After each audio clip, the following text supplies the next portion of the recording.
Our next speaker has a Chicago passion for old neighborhood loyalties and the quiet allegiances that are fashioned there. Just ask the family of a slain police officer or a dying firefighter what this person's compassion has done for them. Or ask an immigrant what this person's assistance has meant in finding a pro bono attorney to be their advocate in court. Or ask someone who's just been released from prison what this person's kindness and compassion meant while they were incarcerated. Or ask someone without the financial ability to pay for a loved one's funeral what this person's kindness has done for them. Without fanfare or headlines, he is an old-fashioned champion of decency and compassion. Chairman Ed Burke. Mr. Chairman.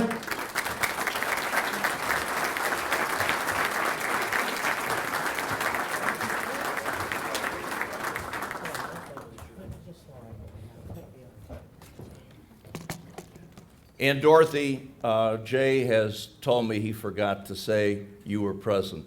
Dorothy Brown, the clerk of the Circuit Court. Well, good morning, ladies and gentlemen. It's good to be here in a beautiful Chicago morning, is it not? Yep. There's an old Irish saying which goes as follows.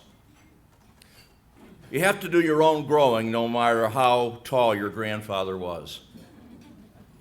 And I would suggest that no one demonstrates the wisdom of those words more than our guest speaker, the Alderman of the 40th Ward, Pat O'Connor. He's a man of wide wit and broad intelligence, two characteristics always in demand in public life. The City Council of Chicago has been Pat's legislative home now for 28 years. That's an impressive span of time, especially in our new assembly, so filled with bright and energetic and shining new faces.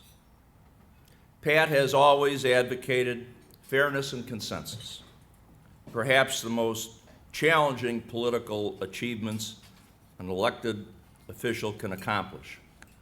But with Pat, he has pursued them with skill and dignity, providing his colleagues with a sense that they've been acknowledged and respected. Some of us may not be aware that next year, 2012, marks the 175th year of Chicago's incorporation as a city. And as we prepare for that anniversary, it's Dodd-Rand's bicentennial, by the way, that's the appropriate designation, meaning 3/4 of 200 years. We should acknowledge the important role that the City Council has always played in the history of this great metropolis. In fact, back in the 19th century, there was a debate in the City Council about the purchase of 6 gondolas for the newly constructed Lincoln Park Zoo Lagoon. Well, during the debate, after many had been heard, Irish-born Alderman Michael Ryan rose to speak. And he wondered why there was all the expense of placing so many gondolas in the lagoon. He said in his finest Irish brogue, well, sure, why go to all this expense? Why not just buy 2 and let nature take its course? Well, as we confront current budget crises, I doubt there will be any Ryan solutions, but we always must maintain a sense of humor. Chicago and its people have never had a better friend in the council than the widely admired chairman of the Committee on Workforce Development and Audit. Ladies and gentlemen, I'm delighted to present to you my friend and colleague, the Honorable Patrick J. O'Connor.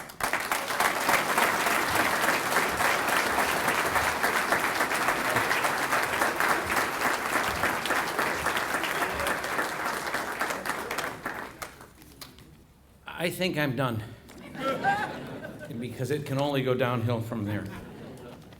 I want to start by thanking all of my coworkers in the council for coming here this morning. The council is an interesting place to work, and it works best when we all try and go in the same direction, and we all try and work together.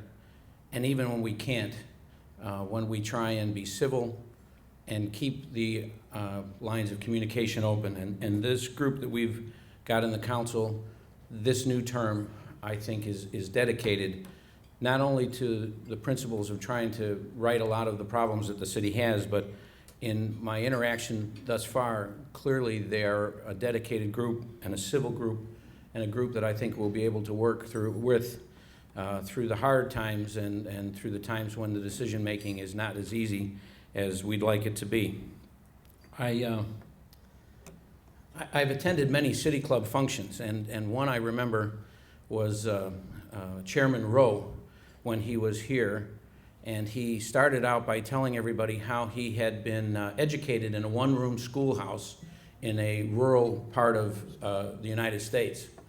And I was sitting there thinking at that time, what a great way to start a speech. And last night when I was trying to figure out what I was going to say here, I was a little bit upset with my parents that they lived in St. Hilary's Parish and didn't live in rural United States where I could say I was, born in a log cabin and in a one-room schoolhouse. But had that happened, I probably wouldn't be standing here today, because I learned public service at my table, and I learned it through my father, who was a deputy commissioner at Streets and Sand.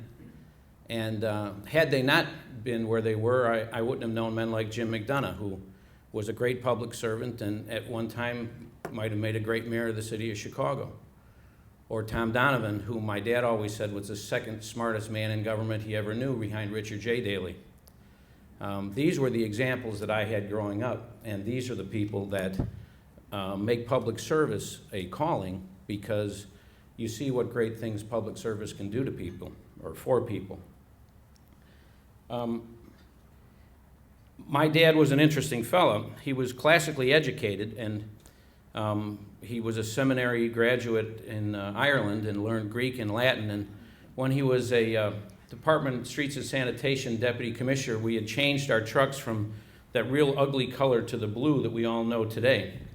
And one of the radio guys stuck a microphone in his face and said, "What do you think about the new color? It's kind of subdued." And my dad said, "Rich, not gaudy, for color oft proclaims the man." And the guy from the radio looked at him and said, my dad says, "That's Shakespeare." And the guy says, "I've never had anybody that works for the city quote Shakespeare to me." So he was a different kind of fellow. But he had a Shakespeare quote for every occasion. If he were here today, it would probably be that there is a time and tide in the affairs of men. There's a time and tide in the affairs of men, and for this city, for our new mayor, for this council, that is a true statement. We have a confluence of circumstances that have come together that make us need to make decisions that we have either not had to make in the past or we have postponed making. We are in a situation where if we do not begin to change the way we do government, our government will cease to exist in a form that can help people. We will become a bankrupt society as opposed to a government that can continue to help the neediest and perform the most essential services. I am working now with my fifth mayor, if you include David Orr's short tenure. And I say that in all honesty. He was a mayor of Chicago. He's up there on the wall with a picture and everything. And we've gone through a transition, and some people gave it great reviews, and the report was a tremendous report. And then we had some grumbling from folks that were in City Hall that they hadn't been consulted, they didn't know what was going on, and everybody was trying to figure out whether it was a good or a bad transition. But the problem in Chicago is we don't have a transition too often, so you can't compare it too much. I mean, the last transition we had was 20-some years ago. Most people don't remember anything about that. I had a little debate at home with my wife. She works with some folks, one of whom's mother was a public school teacher. And she swears that they had no strikes in the 80s and the 90s in the Chicago public schools. I pulled it up online. We had half a dozen strikes. But nobody remembers because those problems seem so far away from our current memory. But clearly, if you look back on the last 20 years, Chicago has come a long way. And the sad thing is that we have a lot longer to go. And it is not a criticism of the past, but it is just the reality of our future. In working with Ram the last few weeks, it's been exciting, I think, for all of us. I think there is a great sense of energy, a great sense of support, a great sense of hope in the city of Chicago. He's gotten through all of his appointments. He's reconstituted a lot of the boards. And he spent his first weekend working on how to get licenses and permits in a quicker way. And anyone that works in the city council that helps a business to try and get a permit or a license knows that that is a touchstone for us. We all talk about how we support businesses, and then we send them downtown, and it's like they hit a brick wall, and they think, what am I doing here? And so he's really begin to try and turn around things that make sense and try and be pro-business. And he's had a lot of one-on-one meetings with members of the city council and asked them for their participation and asked them for their help and asked them for their ideas. And so it seems like we've started on a very collaborative note. And a lot of folks are wondering where we're going. And I think that, to be honest with you, from the standpoint of where we are now and where we want to be, Ram needs to run an agenda that is hard to criticize in its goals. We can all differ on how we will get to a point. But differing on how you will get to a point will be different than arguing whether or not the goals are where we should be going. And I think as long as the goals that we articulate as a mayor, as a council, as a city, are goals that everyone can embrace, the discussion, no matter how rancorous it may get as to how we get there, will be a positive discussion for all of us. This is my 29th year in office, as Alderman Burke said. And every term, we try and set goals and try and improve what we've done over the last year. My colleague Alderman Lorino and I, at the beginning of the last term, made a pact that we would take no more stupid votes. So no more fagua, no more votes of any of that kind. And the one more thing that we said, sorry, Joe. And the one more thing that we said was that we will never vote for a piece of legislation that has the word elephant in it. Now, you might sit there and wonder what that's about, but those of us who were in the council in the last 4 years remember the Winky the Elephant ordinance that was introduced by one of our colleagues. And we thought, we're not doing that anymore. So that was margin and the pact that we made. And this year, we actually got a set of goals articulated by the mayor before the council was convened. And it was to reconstitute the council in a way that reflected some consolidations, some savings, some redirections, the creation of a new committee that would allow for a forum within which to take some of the items that the mayor considers to be important for the success of this administration and create a forum for the discussion around those ideas.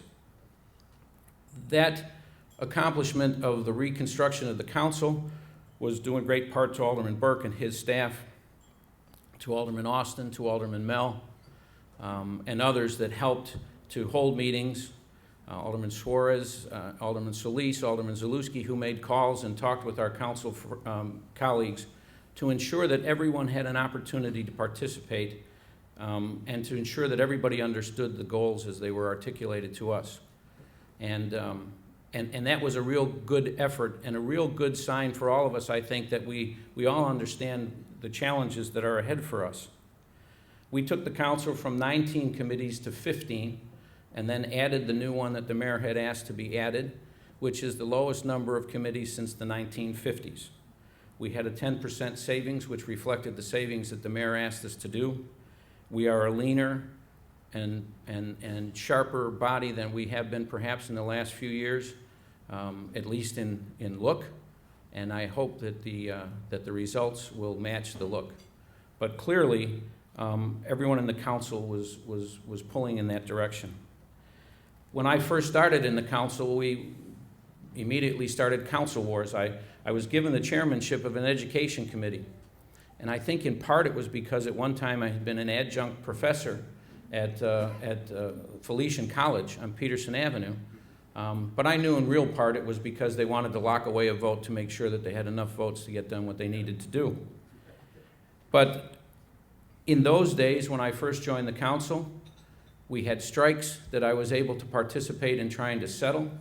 I had the good fortune of having a brother in Washington who knew Bill Ussery, who was the Secretary of Labor, or former Secretary of Labor, and we were able to get him to come in and negotiate a settlement of a strike. In later years, I had the privilege of working with Mayor Daley in his office to negotiate with the teachers' union and bring about labor peace on a couple of occasions. But as we got more in charge, as the mayor took over the school system, as things began to change at the local school council level, amazingly, there was less and less input for the education committee. And so when an opportunity came to take the traffic committee, I jumped at it thinking that it would be a new challenge and something new. And I found that I chaired a committee that had 5-minute meetings and 30-second reports, and it was not perhaps the ball of fire that I had hoped it would be. This new committee is, I think, different. First and foremost, it was the mayor's idea. It was a committee that Ron wanted to create for change, where we would work on our workforce, both in the public and private sector, where we would try and audit our performance to determine whether or not we are providing services at a cost that is competitive with the private industry, where we will look at how we deliver service and find out if there are new ways to do it. During the discussions about the council, the mayor indicated that he asked me, one, was I willing to do this committee, and two, did I understand the import? And I said yes and no. I am willing to do it, and I have no clue what we're talking about. Because really, it is not something that we can say we have a roadmap for. It is really just a forum to create a place where discussions can take place and where change can become a part of the Chicago landscape in terms of how we create jobs, how we work and interact with our own workforce, how we bring about opportunity for economic change in this city and become more and more competitive in a global world market. This has been a great opportunity thus far for the whole city council. I think that we are re-engaged. And you run the risk sometimes when you talk about the new administration versus the old administration, because sometimes you appear as if you're being critical of the former mayor, Mayor Richard M. Daley, for whom I have the greatest respect and who I enjoyed working with for many, many years. And it is not a question of comparing or being critical. It is a question of realizing that a new administration gives us an opportunity to look at old problems with new eyes. It gives us an opportunity to try and find and use solutions that we may have tried in the past and try them again because circumstances may have changed, people's mindsets may have become different, and those solutions which we've discarded in the past might now be the answer to an old problem. It is an opportunity for all of us to start anew. And it's an opportunity for members of the council to forge new relationships with an administration that perhaps did not exist as well as they might have, or perhaps came off track during the course of the last 20 years. And so all of us have an opportunity in the city council to reinvent the way we do business and reinvent the way the city does business. And the change that we can bring about can only be beneficial to the city if it's positive change.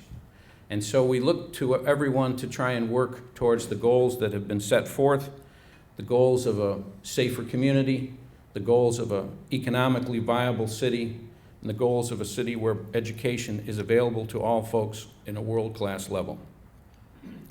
The new committee has been discussed a little bit as whether or not it is a pro-union, anti-union. What is it really in terms of the function? And I can assure you that if you look at the membership of that committee, it's a lot of, I don't like to call myself an old guy or an old war horse, but it's a lot of the folks that have been around the city council for a long time. It's people that are generally seen as being labor-oriented aldermen. And it's there because that committee is constituted of folks that will understand the issues and perhaps the historical reason to why things exist. And so as we begin the discussion and the dialogue as to how we change the way we do business, it is not going to be a situation where anyone will look across the table and see someone that they consider to be an enemy, but see somebody who they consider to be an ally, and know that the discussions are done in the context of trying to work out a solution in an amicable and a good way, as opposed to a threatening and a dictatorial way. And that's important for us, and it's important for members of the City Council who have worked with the men and women in our workforce for many, many years and been supportive of the efforts of organized labor. But it is also an opportunity for us to expand beyond our workforce, because often the inside baseball of our workforce takes over the discussion, as opposed to really realizing that the bread and butter and the power of Chicago's economy is not our workforce, but it's the private workforce that's out there. It's the table that we can set for businesses, that they can come in, that they can locate, they can invest, they can expand, and they become part of the life and the fabric of the city of Chicago because they have confidence that this is the best city in the country and one of the best cities in the world. Oftentimes you see that other places are doing great giveaways to get companies to come to them. And if a city like Akron or Cleveland, and I talked to Jennifer Clark the other day at a chamber meeting, and I said, if a city like Akron or Cleveland can give them an incentive and they move there, in the end they've received an incentive, but also in the end they're in Akron. And where is that compared to Chicago? It's the greatest city in the world in terms of our location in this country. It's fresh water, it's great transportation, it's an administration that has always been pro-business and oriented towards bringing businesses to Chicago. And it's a place where the City Council of the City of Chicago actually does get things done. I often used to listen to Mayor Daley when he would praise us, and sometimes I thought, he's just kind of lulling us to sleep so that he gets what he wants. But I truly think in retrospect that what it really was is that he served in other bodies. He saw what the state legislature can do, and he sees what they don't do. And he sees that the city council can't postpone a lot of decisions because the immediacy of a city takes over and trumps the long view that a state can take. Ram's message has been pretty simple, and the task before us is not simple, it is pretty complex. But if we keep the goals of a good education, a safe community, and an economically viable city in front of us, we will do a great job. You know, coming here this morning, this is my maiden voyage in the City Club. And I half expected to see no one here and then kind of feel that growing up I would have said I was on candid camera. Today my children would have said they were punked by Ashton Kutcher. But it's all the same thing. You just think you might have been had. And so it's a pleasure to be here and look out and see a lot of folks that I've known in government, and more importantly, a lot of folks that I've known as friends all my life. This last few terms that we've had, we've accomplished some good things. But I would be lying to you if I said that the best things that we're going to accomplish are ahead of us. The best things that we're going to do in my tenure in the City Council are going to happen within the next 4 years or so. At least that is my belief and my hope. We are constituted in such a way that we've got great experience and we've got real wild enthusiasm with less experience, and I think when you combine those two things, the sky is going to be the limit. I am always proud to say I'm from Chicago. I am always irked when I meet people out of town and they say they're from Chicago and they're really from Wilmette or Northbrook.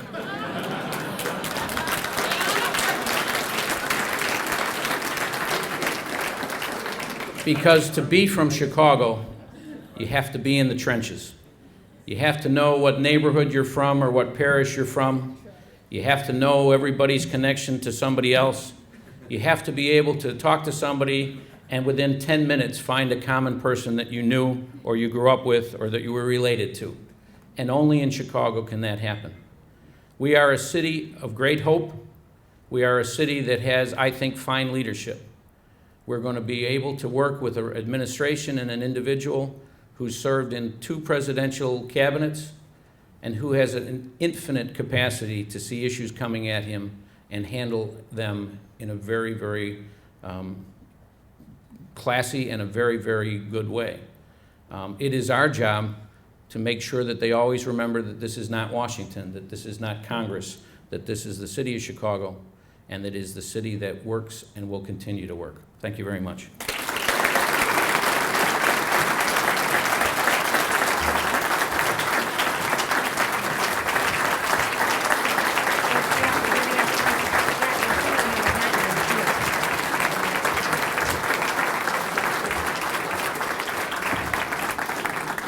Well, this is a big shock.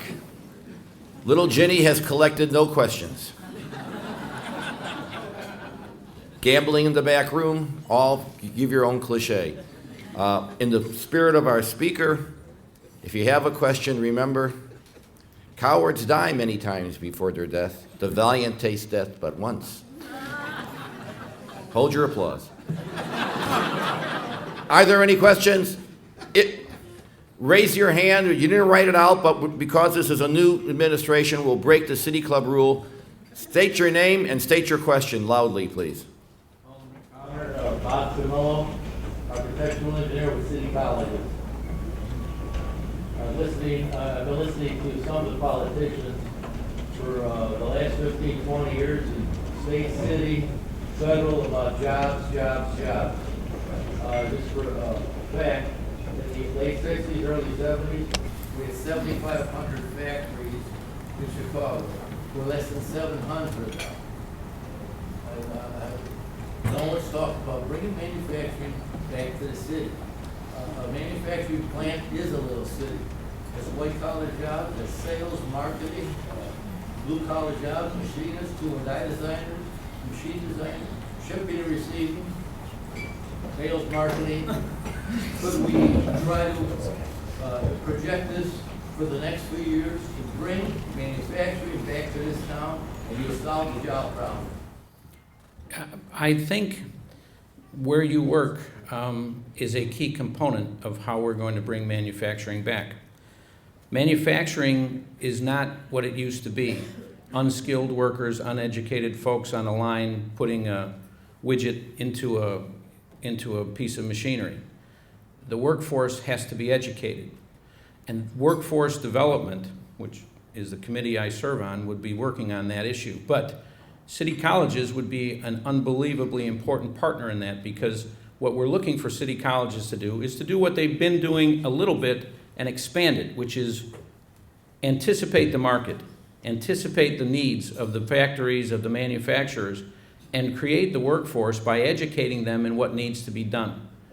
There's no better way than to work with manufacturers and work with industry and say, what do you need in an employee to locate here? Because they're only going to locate where they can find the labor force.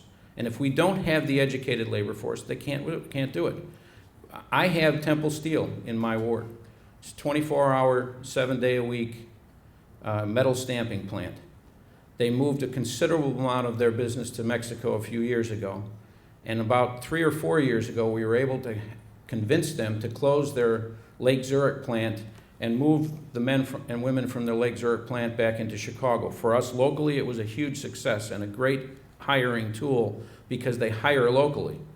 But the city colleges and institutions like the city colleges, working with manufacturers and working with industries to determine what they need and expand in that area, that's one of the ways we're going to get manufacturing back.